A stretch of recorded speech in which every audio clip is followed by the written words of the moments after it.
Well, I thought I would do a update this time without driving down the road. I've been pretty much under the weather the last week or 10 days. Came up with walking pneumonia, which I've had before. I've had it several times. I've only had full-blown pneumonia one time, and that should never be underestimated because it is a heavyweight killer. I mean, that was bad, and the only way I made it through that many years ago, I didn't have insurance. I was working, but I didn't have insurance. I went to the doctor. I mean, I knew something bad was wrong. And they had, when they finally got around to doing an x-ray, chest x-ray, and they could tell it was pneumonia, they gave me some Keflex had just came out. So they had some physician samples they could give me, which didn't cost me anything. It only cost me for the office visit, which thank God I had just gotten paid, and I spent the next 10 days on my back unable to get out of bed. Now, walking pneumonia is not the same thing. It's a severe lung infection, yes, and it is pneumonia caused by mycoplasma, but the severity is two different worlds. I mean, I can definitely see why so many elderly people go into the hospital to have one procedure, and when they develop pneumonia in the hospital, they die. It's a bad Larry. Anyway, so that's kind of limited my job search here for the last, for the last week or so. Every time that I feel like getting up and going and doing something about that, I just end up going right back and laying down, even though I'm not confined to my bed like I was when I had full-blown pneumonia. This is still, especially getting older, this is still something that's no fun to deal with. And of course I haven't gone to the doctor this time, and it's slowly getting better. If I had gone, when this first appeared, let's see,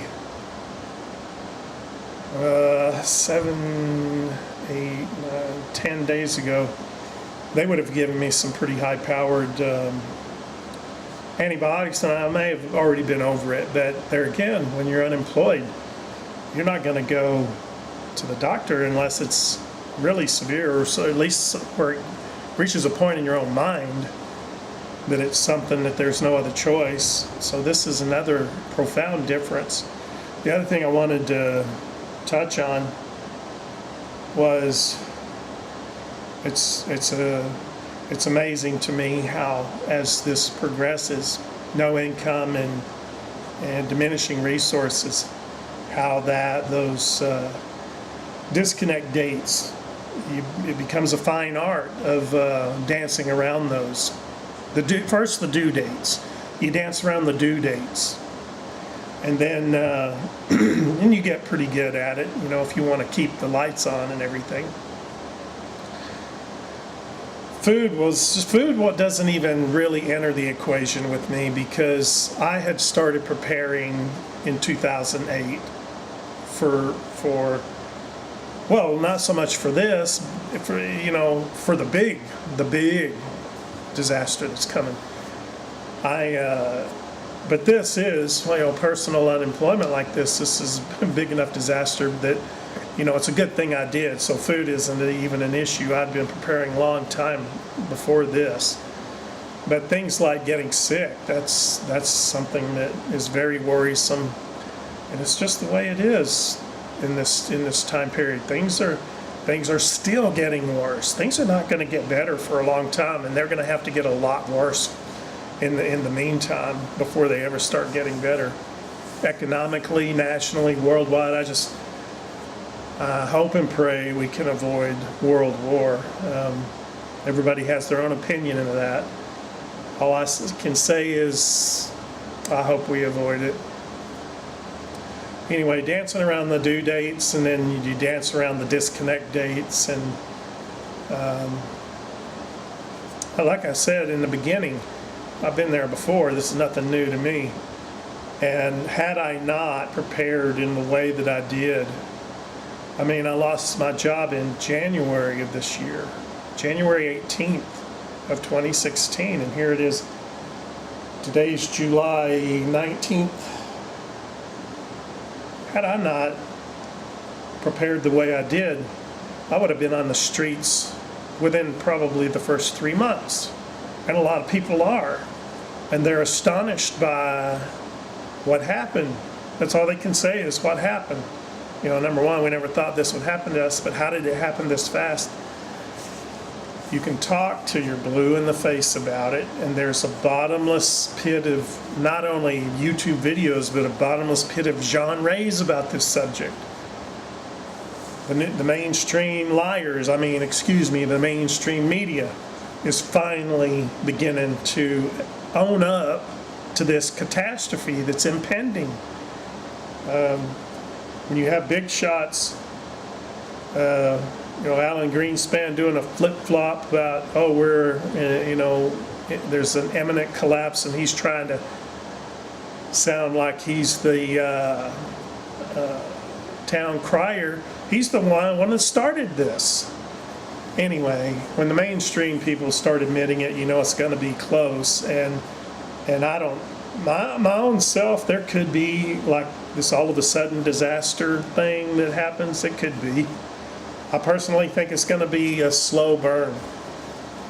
I think it's going to go downhill in steps, and I think it's going to reach a bottom level that nobody ever dreamed that it would. I never will forget back in '89 when we had that crash. I wish like anything I could remember this fool's name, but he was a government official, very high-ranking government official that said, because the news media asked him, were we facing another Great Depression? And this idiot said, and these were his words, he said, it's impossible to have a depression because we learned too much from the last one. Typical Keynesian mentality. So here we are, standing right at the cusp of a truly cataclysmic depression. And I do believe this one will be far worse than the one in the 1930s. We'll see, but that's my belief. We'll see if time will prove me right or wrong. Anyway, things are not looking well at all. The one other thing I've started doing is I've started my canning process, canning up everything I can get my hands on that I know I can store for many, many years, and not having anything go to waste in that way. So that's where things are at. Still miserable. I mean, I just got a notice from the New Mexico Employment Commission that I need to update my resume to keep it active, so I'll do that. I've been back on the Texas Employment Commission even though the state benefits have run out, because I'm not going to let them not count me as unemployed, because they'll just drop you off, and even if there is no benefit whatsoever to me in that way, I'll still want to be counted as unemployed. I'm not going to let them get away with lying about me just being one of those people that give up on searching for work. That's idiocy on the part of these bureaucrats. Anyway, 25% unemployment, that's what we got. And they can bald-faced lie all they want and say it's less than 5%, so they can weasel out of paying more benefits. But that's the way it is. And the solution for me is just to simply, locate and find and get that job. I mean, there's no other way to deal with this other than for a fertile job market to be established, and I don't see that happening anytime soon. Anyway, that's all for now. Be back with more.